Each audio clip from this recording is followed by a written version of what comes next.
C'est justement comment est-ce qu'on gère ce sentiment de culpabilité, ce sentiment de gêne qui peut nous envahir parce qu'on a dit non, parce qu'on a dit non. Effectivement, quand on dit non à un projet, surtout quand on apprend, quand on est dans ce processus, dans cette phase-là, on peut être embêté. Surtout si la personne ou les personnes autour de nous ont cette capacité de pseudo-manipulation-là, des enfants, un conjoint, un ami.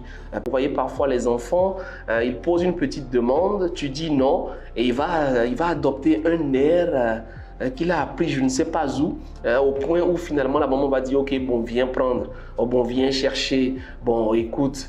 Vous voyez, dans le processus qui nous permet de développer cette capacité-là, c'est retenir qu'en réalité, dire non consiste à dire non à la demande, mais oui à la personne.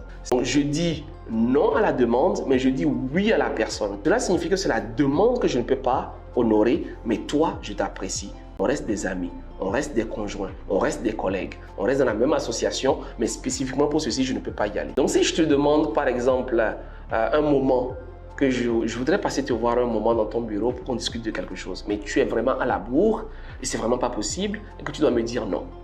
Ton non va être réussi s'il est ferme, s'il est clair, s'il me respecte, de manière à ce que la semaine prochaine, le mois prochain, le trimestre prochain, je n'ai aucune difficulté à revenir vers toi.